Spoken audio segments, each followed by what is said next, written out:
बाहर निकली। दोस्त हंस पड़े। क्या हुआ, रंग उड़ गया चेहरे से? रीना कांपती आवाज में बोली, नहीं, अंदर कोई था। दोस्तों ने मजाक उड़ा दिया, लेकिन उस दिन के बाद से रीना के साथ अजीब घटनाएं होने लगी। कभी रात में उसके कमरे में किसी के चलने की आवाज आती, कभी शीशे में उसके पीछे कोई धुंधली परछाई दिखाई देती। गांव का नाई रघु रोज रात को देर तक दुकान बंद करता। एक दिन जब वह तालाब के किनारे से घर जा रहा था तो उसे लगा कोई उसके पीछे पीछे चल रहा है। कौन है बे? सामने आ। पर कोई जवाब नहीं। वो तेज कदमों से चलने लगा, लेकिन नाहट भी उतनी ही तेज हो गई। अचानक उसके सामने एक सफेद साया खड़ा हो गया। आंखें गहरी हरी चमक रही थी। रघु, तेरा समय आ गया है, तू बच नहीं पाएगा। रघु जोर से चिल्लाया और भाग खड़ा हुआ। अगले दिन गांव वालों ने देखा रघु पागल सा हो गया था। वो बार बार कहता, आहट मुझे ले जाएगी, आहट मुझे ले जाएगी। अनिरुद्ध गांव के स्कूल में मास्टर था। वो भूत प्रेत में विश्वास नहीं करता था, लेकिन एक रात जब वो हवेली के पास से लौट रहा था तो उसने साफ साफ सुना जैसे भारी जूतों की आवाज उसके पीछे से आ रही हो। अरे ये कैसी आवाज है? यहां तो कोई और नहीं है। वो मुड़ा, लेकिन पीछे सिर्फ खाली सड़क थी। फिर अचानक उसके कान में किसी ने फुसफुसाया, तू बच नहीं पाएगा। रीना, रघु और अनिरुद्ध तीनों अलग अलग लोग थे, लेकिन सबने एक ही चीज महसूस की, और वो थी आहट।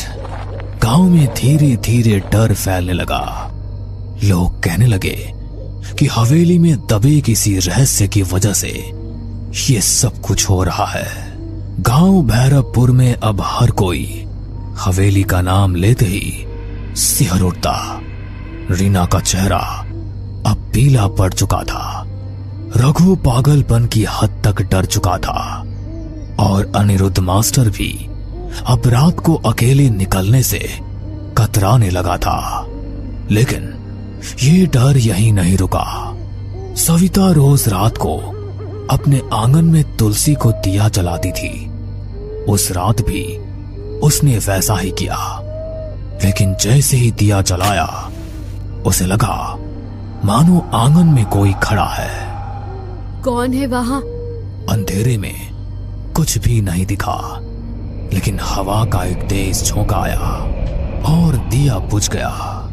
सविता ने माचिस जलाई, तभी देखा आंगन के कोने में एक औरत खड़ी थी, काली साड़ी में, बाल बिखरे हुए। हे भगवान! वो औरत धीरे धीरे आगे बढ़ी और उसके कान में फुसफुसाई, आहट सुनो, आहट सुनो, तुम्हें कोई लेने आ रहा है। सविता चीख पड़ी। घर वाले दौड़े, लेकिन वहां कोई नहीं था। अगर यहां कोई आत्मा है तो आज मैं उसे शांति दूंगा। वो मंत्र पढ़ने लगा। तभी हवेली की सीढ़ियों पर धीमे धीमे कदमों की आवाज आई। कौन है वहां? कोई जवाब नहीं, लेकिन अचानक उसके सामने लोहे की जंजीर अपने आप हिलने लगी। मोहन घबरा गया, लेकिन हिम्मत करके मंत्र पढ़ता रहा। तभी दीवार पर खून से लिखा उभर आया, आहट से बचना नामुमकिन है। मोहन के हाथ से माला गिर गई। वो भागते भागते गांव लौटा। ये जगह अशुभ है, वहां कोई अनदेखी शक्ति है। अमर गांव और कस्बे के बीच बस चलाता था। एक रात उसकी बस में कोई भी यात्री नहीं था। बस सुनसान सड़क से गुजर रही थी। अचानक उसने देखा बस की पिछली सीट पर कोई बैठा है।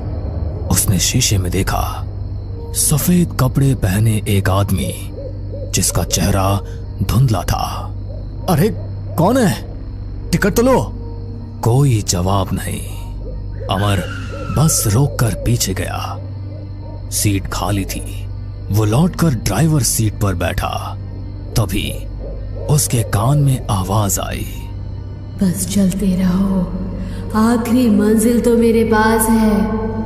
अमर की हालत खराब हो गई। उस दिन के बाद उसने रात में बस चलाना ही छोड़ दिया। गांव वालों की दहशत सुनकर पुलिस ने जांच के लिए डीसीपी अरविंद को भेजा। अरविंद बहुत तर्कसंगत इंसान था। भूत प्रेत की बातों पर हंसता रहता था। अरे ये सब अंधविश्वास है, मैं खुद हवेली जाऊंगा और देखूंगा। रात को वो टॉर्च लेकर हवेली पहुंचा। दीवारें खंडहर हो चुकी थी, लेकिन अचानक सीढ़ियों पर भारी कदमों की आहट गूंजी। रुको, कौन है वहां?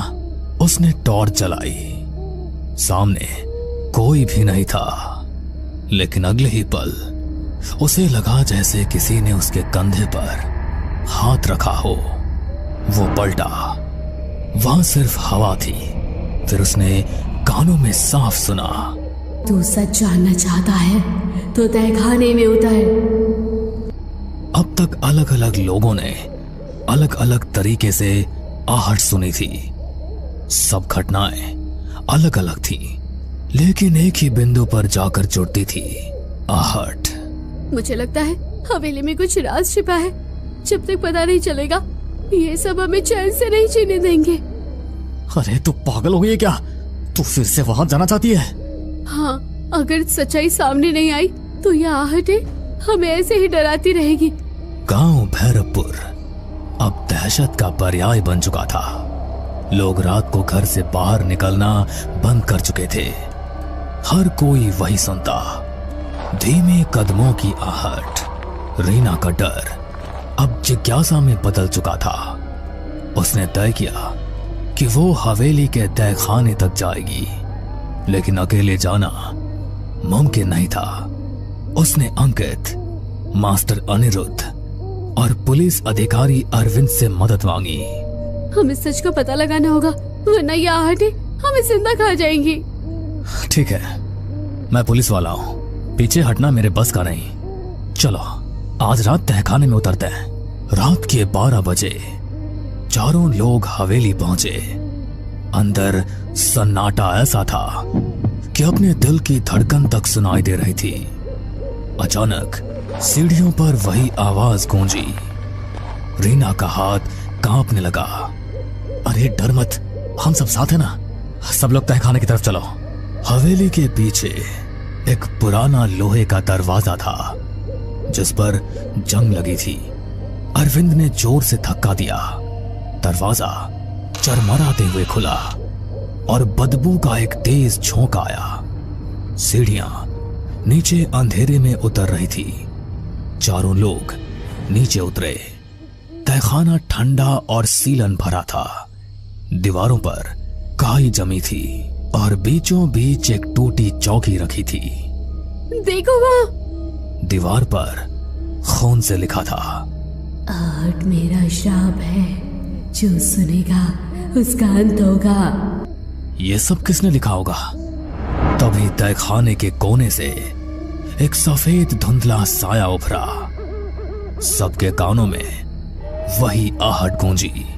मैं इस हवेली की मालकिन ललिता हूँ। 100 साल पहले मेरे पति ने लालच में मुझे यहीं जिंदा दफना दिया था। मेरी चीखें, मेरे कदमों की आहट सब यही गूंजती रही। रीना की आंखें फटी की फटी रह गई। तो ये सारी घटनाएं वही आहट? हाँ। अचानक तहखाने की दीवारें हिलने लगी। छत से मिट्टी गिरने लगी।